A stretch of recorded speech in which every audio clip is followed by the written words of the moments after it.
Yang namanya ngaji kitab tasawuf itu penting. Karena apa? Kitab tasawuf itu kajiannya hati.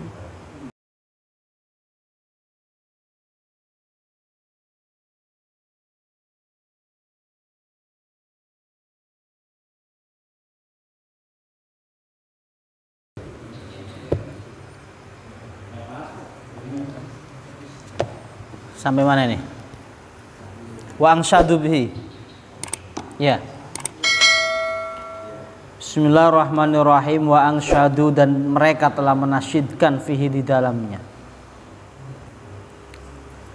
Jaza, semoga membalas Allahu Allah anna dari kami al khaira, akan kebaikan.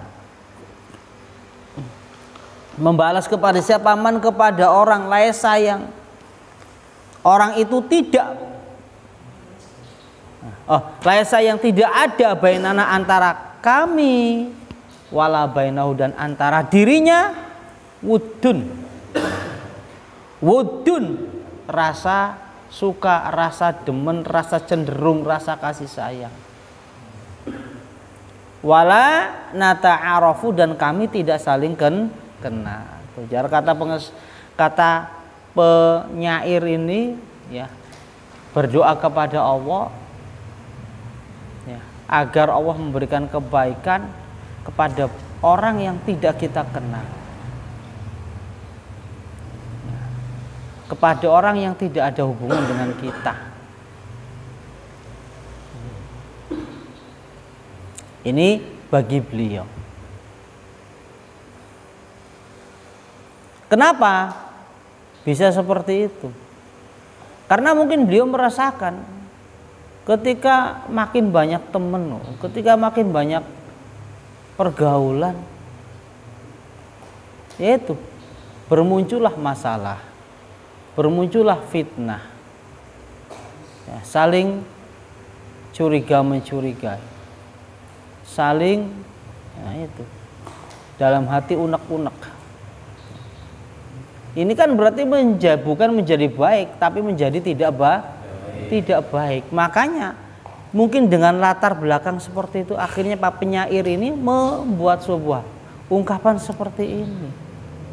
Kalau dipikir-pikir, saya dengan orang yang kita kenal kadang suka, kadang benci, kadang begini. Nah itu mungkin beliau seperti itu. Berarti kan nggak ada manfaatnya. Kita kalau punya pertemanan yang suka menimbulkan fitnah di antara kita dengan dia, berarti nggak ada baiknya, nggak ada maslahatnya. Kalau kayak gitu ngapain berteman? Kalau nggak ada maslahatnya ngapain bergaul? Kenapa? Malah bikin repot kita doang, malah bikin sumpek kita doang, malah bikin nambah masalah saja, malah makin nambah beban saja. Nah, seandainya kita nggak ada masalah dengan, seharusnya kita nggak ada masalah dengan dia, gara-gara kita kenal sama dia jadinya ada masalah. Emangnya yang namanya putus cinta karena nggak kenal? Apa karena kenal? Karena kenal. Nggak ada putus cinta itu karena nggak kenal. Iya. Nggak kenal kok putus cinta, ya sowak kali itu. Lu putus dari mana? Orang kenal aja belum kok putus. Itu kan dalilnya orang yang mau maju nggak berani. Udah angan-angannya ditolak duluan. Betul, belum kenal itu. Fama sobana, maka tidaklah menimpa kami hamun, suatu kesusahan hati. Nah itu. Kalau orang sama yang tidak kita kenal, kita nggak ada beban, nggak ada masalah, akhirnya hati kita juga aman, ayem. Tapi coba kita telah sehari-hari, hati kita itu memikirkan siapa sih? Siapa? Hati kita adalah memikirkan orang-orang yang kita kenal, istri kita, anak kita, teman kita, organisasi kita. Ampe terkadang kita itu nggak mikirin diri sendiri. Ampe kita itu pusing mikirin mereka. Padahal mereka sendiri belum tentu mikirin kita. Iya kan? Belum tentu. Yang katakanlah teman sehidup semati, ya, atau sematinya saja, itu belum tentu mikirin kita. Apalagi teman dah. Pasangan suami istri aja terkadang seperti itu, belum tentu. Lah di situ. Jadi fama sobana hamun. Orang yang tidak kenal itu tidak akan membuat kesusahan hati kita. Ya contohnya orang lewat di depan kita cuek, orang nggak kenal kok, iya kan? Iya, nggak nanya nggak apa-apa. Tapi coba kita lagi nyantai, ada orang yang kita kenal lewat nyelonong baik, nggak kita juga nggak nyapa dia karena gimana? Mungkin kita belum ngeh, tapi dia yang tahu kita juga kok nggak nyapa. Akhirnya kita mikir kan, wah jangan-jangan masalah itu kan, jangan-jangan sekarang dia lah. Apalagi kalau misalkan kita nggak ditegur mertua, beban pikiran nggak? Hah? Lah itu. Waduh, mertua kok sebulan nggak negur, ini ada apa ini? Tuh, mikir kan? Itu satu mertua, coba kalau dua mertua. Iya. Repot bebuan itu loh. Bebuan.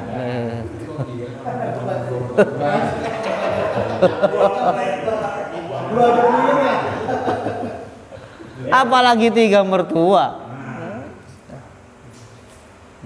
Yang ada ya, belum wayangnya stroke udah stroke duluan. Karena apa? Karena mikirin 3 mertua, nggak ada yang nyapa, nggak ada yang negur, nggak ada yang apa lain. Jadi inilah maksudnya. Ya, ternyata yang membuat hati kita nggak nyaman itu adalah orang-orang yang kita kenal. Ya bukan orang-orang yang kita kenal saja, benda-benda yang kita kenal, benda-benda yang kita pahami. Nah. Punya HP rusak, puyeng nggak? Ya karena emang pegangan kita, kenalan kita, puyeng. Jangan ntar punya HP rusak, kuota. Kuat sehari nggak ada kuota, ngeluh. Nah iya.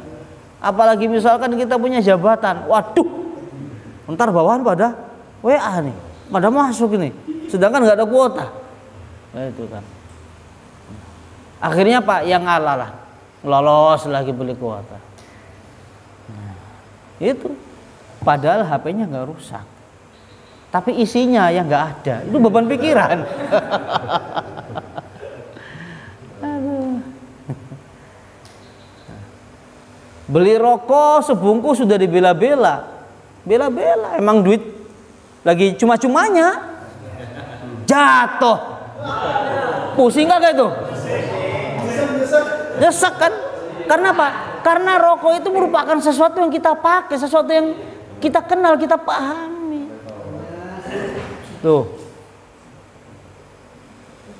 Tapi dengan sesuatu yang tidak kita kenal, contohnya sabu-sabu, bodoh amat.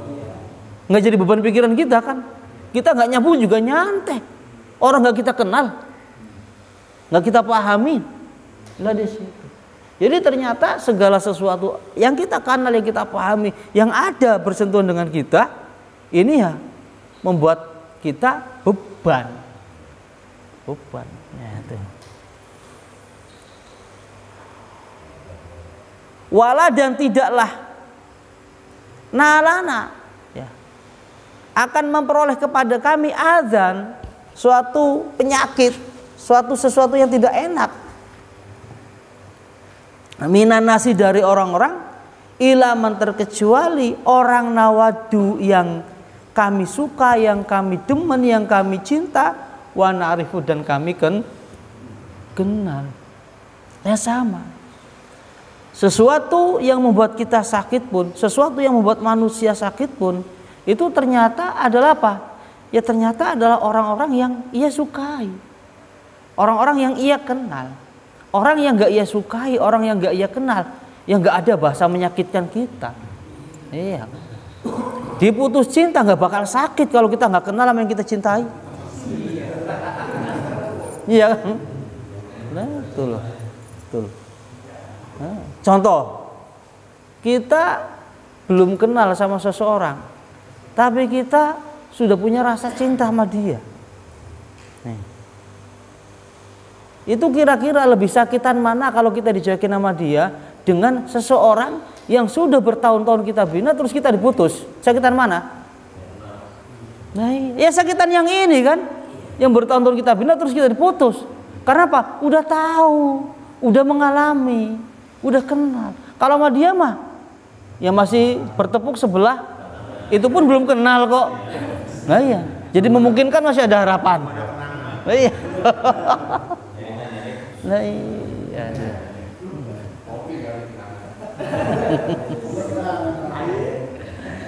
Nah jadi itu ilaman naud wa na'rif. Jadi orang yang membuat kita sakit adalah orang yang kita kenal. Makanya ya Qala telah berkata Al-Fudail, Imam Fudail rahimahullah, semoga Allah mengasihinya, semoga Allah merahmati kepadanya. Hada ini zamanun adalah zaman ikhfad, jagalah olehmu lisanaka akan lisanmu, wakfi dan ringankan atau samarkan olehmu makanaka akan keberadaanmu. Ya. Kita pada zaman ini suruh menjaga lidah kita, lisan kita, dan sembunyikan keberadaan kita. Nah, kita malah sekarang berbalik. Gimana caranya supaya menjadi orang yang tenar? Iya kan? Gimana caranya supaya bisa dilihat oleh orang pintar ngomong? Berbalik kan? Berbalik. Roma-romanya menjadi orang yang tenar itu suatu puncak. Kagak, belum tentu. Orang yang tenar itu belum tentu hebat. Orang yang gak tenar juga belum tentu gak hebat. Bisa sebaliknya. Bisa sebaliknya. Orang yang pinter ngomong itu belum tentu pinter. Orang yang gak bisa ngomong belum tentu bodoh. Memungkinkan sebaliknya, orang yang pinter itu adalah apa? Bisa saja dia diem karena tahu rezekinya ngomong nanti dosanya kayak apa. Pinter ngomong, bisa saja goblok. Karena apa? Nggak tahu resiko dosa ngomong. Akhirnya apa? Ngomong nyerocos. Seakan-akan itu udah forum itu punya dia. Yang lainnya minggir, kalah. Lah itu. Makanya itu wakfi.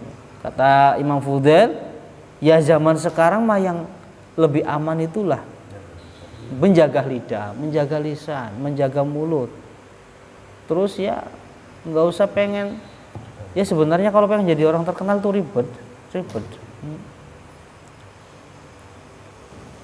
Nggak tenang ya kan. Berbuat baik ya nggak tenang. Berbuat salah ya malunya kayak apa. Udah terlanjur terkenal ya kan. Wa'alij, dan obatilah atau terapilah qalbaka hatimu. Ya kayak ngaji seperti ini, kita mengaji hati bareng-bareng, membahas masalah hati bareng-bareng seperti ini. Itu termasuk terapi. Kita itu lagi belajar tentang menata pola pikir hati kita. Ya kayak tadi kan. Itu emangnya nggak bersentuhan dengan masalah hati, tetap bersentuhan ada. Nah itu wa'alij qalbak. Makanya ya yang namanya ngaji kitab tasawuf itu penting. Karena apa? Kitab tasawuf itu kajiannya hati. Kitab tasawuf kok bisa terbang? Geblek itu, salah itu. Pemahaman orang ke tasawuf bisa terbang, bisa ngilang. Loh kok tasawuf kok murah banget, terbang hilang. Ntar ada orang nggak sholat bisa ngilang, wah sufi, repot. Sementara ada orang yang alim, yang pintar, yang sholatnya rajin, ya nggak dibilang sufi, kan kebalik. Jadi tasawuf ya salah satu kajiannya adalah membahas masalah pola pikir kita, membahas masalah hati kita. Perlu gimana caranya kita itu ngatur hati supaya hati kita nggak terbawa nafsu, nggak terbawa teman dunia, nggak terbawa tamak, kita supaya bisa sabar, bisa syukur dan lain sebagainya. Itu kita untuk bisa itu semua ya perlu ada suatu ilmu. Nah. Kemudian apa? Wakhudh, dan ambillah olehmu ma perkara ta'rifu yang kamu pahami, yang kamu kenal. Hal-hal yang kamu kenal, hal-hal yang kamu paham, udah cukup paham, ambil. Jadikan pedoman, jadikan pegangan. Tapi apa? Wadah, dan tinggalkan ma apa-apa tungkiru yang kamu ingkar. Kita ingkar terhadap sesuatu ya tinggalin, nggak usah dibela-bela lah, nggak usah diambil. Sesuatu yang ingin kita ingkari itu berarti sesuatu yang tidak baik, sesuatu yang tidak maslahat. Qala telah berkata Sufyan As-Tsauri, Imam Sufyan As-Tsauri, hadza zamanu sukut, hadza zamanu sukut, ini zaman adalah zaman sukut, diam. Iya, mulutnya diam, tangannya kagak mau diam. Apa-apa disentuhin, WA lah, Facebook lah, kan namanya nyentuhin tuh. Nah ini, mulutnya diam. Banyak sekarang tuh orang pendiam tuh banyak, tapi bego, ketawa sendiri, senyum sendiri. Nah itu jam sekarang tuh ngelesnya ada apa ya? Oh iya, hadza zaman sukut, saya udah diem, bener mulutnya udah diem, tangannya nggak mau diem. Nah itu, hadza zamanu sukut, waluzumul buyut. Nah ini kan, dan ini zaman adalah apa? Zaman untuk anteng di rumah, pas corona. Ngajinya kan. Jadi salah satu hikmah corona adalah Pak, kita untuk diajarin untuk beruzlah. Untuk infirad, untuk mendiri. Itulah. Waridho dan ridho bilqut, dengan makanan yang ada. Udah ridho aja dengan gaji yang ada, yang penting dapat gaji. Nah itu. Anteng di rumah alhamdulillah, yang penting dapat gaji. Yang penting dapat makan. Nah itu. Nah kita suruh keluar nggak boleh. Iya kan? Katanya suruh dianteng di rumah. Masalahnya nggak ridho kan terkadang pikiran kitanya nggak ridho. Karena apa? Kita masih banyak mau ini, belum ini. Padahal mah Allah sudah nyukupin, buat makan doang tuh udah nyukupin terkadang. Tapi kitanya kadang banyak kemauan, sehingga apa? Gaji yang seharusnya cukup tidak menjadi cukup. Ya. Gaji yang seharusnya pas tidak bisa menjadi pas. Karena apa? Kemauan kita. Mau ini, banyak mau. Ya.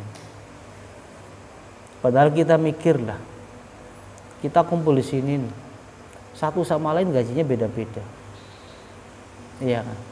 Ada yang gede, ada yang kecil, ada yang sedang. Sekarang saya nanya, apakah di antara kita gajinya yang kecil ini mati? Hah? Orang nyatanya masih pada ngaji bareng kok. Padahal mungkin dia gaji yang paling terkecil misalkan. Mati? Kagak. Itu loh. Terus apakah gaji yang paling gede terus gemuk banget? Belum tentu. Lah ini mah gemuk dari dulu. Turunan. Lah iya. Belum tentu. Lah di situ kita mikir gitu aja ular. Itu baru cukupnya yang kecil seperti ini deh. Coba kita cukup bandingkan kita satu RT. Satu RT lebih luas lagi kan? Satu RW lebih luas lagi. Di antara mereka yang satu RW ini, ada yang gajinya paling kecil banget, ada yang sedang, ada yang gede banget. Tapi nyatanya itu nggak menentukan kematian, dan itu tidak menentukan kegemukan, dan itu tidak menentukan yang lainnya. Ya. Ada yang gajinya nggak gede, istrinya 2, ada kan? Ada. Nah, itu. Hah? Sampingan apa? Ya bener, sampingannya banyak. Bener, sampingannya banyak. Ya. Sebelah kanan saya sebelah kiri saya kayak cerdas cermat jadinya. Ya iya, istri tua, istri muda, belakangnya anak semua menderet. Sampingannya banyak itu. Dari situ. Jadi ya sebenarnya kalau kita itu kaitannya dengan masalah makan, masalah sebenarnya Allah sudah menjamin kita untuk masalah makan, Pak. Jadi nggak usah dipikirin pusing. Kita tuh pusing karena apa? Karena di luar makan. Keinginan yang membuat kita pusing. Ingin ini. Nah itu keinginan. Kalau untuk makan mah insya Allah. Yang penting kan judulnya makan. Lauk beda nggak masalah. Orang ujungnya kalau jadi tai sama warnanya. Emang ketika kita makan ayam bakar, ketika berak jadi ayam bakar.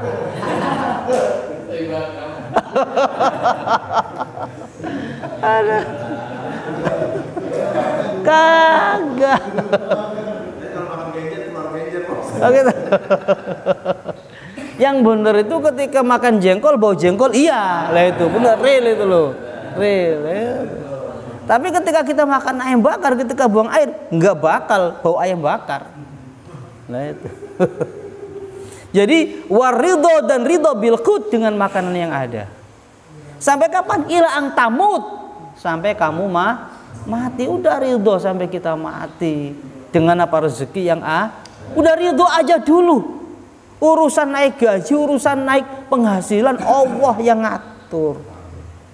Yang ngatur. Allah itu akan memberikan jalan, memberikan kepada kita terkadang akan sesuatu yang akal kita enggak susah. Akal kita terkadang enggak. Makanya kan saya bilang, kita kerja, kita berusaha, kita bisnis, itu salah satu ikhtiar saja. Adapun masalah penghasilan, kita bisa punya ini, Allah yang ngatur, udah nggak usah dipikir. Allah punya cara tersendiri.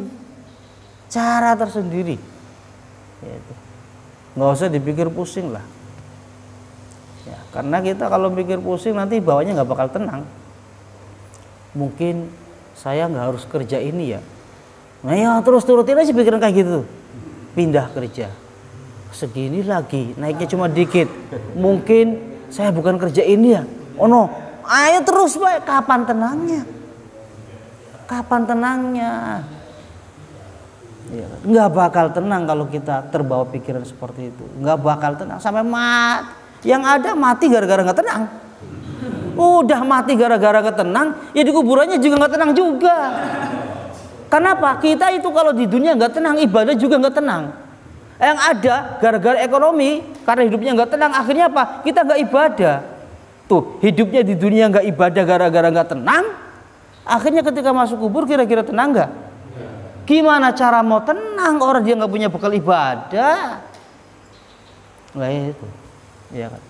Rugi jadi kita gara-gara ketidaktenangan di dunia akhirnya kita nggak bisa ibadah.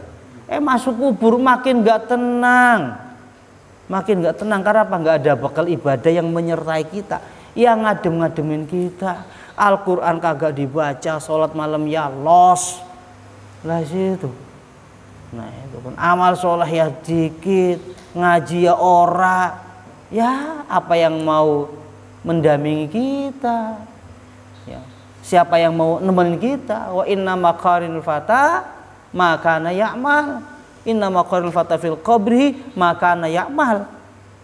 Ya. Yang menemani seorang pemuda adalah apa?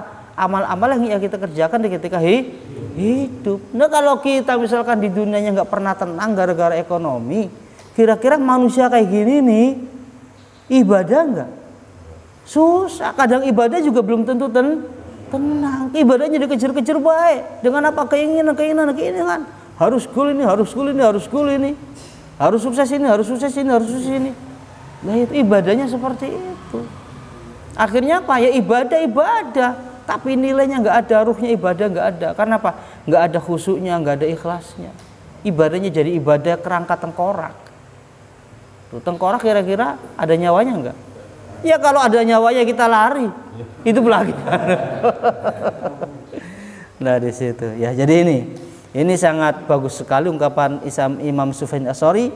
Hadza zamanu sukut waluzumul buyut waridho bilqut ila ang tamut. Gampang diapalakannya. sampai ut semua itu. Zaman sukut waluzumul buyut waridho bil qut ila ang tamut. Nah itu. Wa an Dawud al-Ta'i wa huwa a'lam. Mudah-mudahan berkah bermanfaat. Astagfirullahaladzim.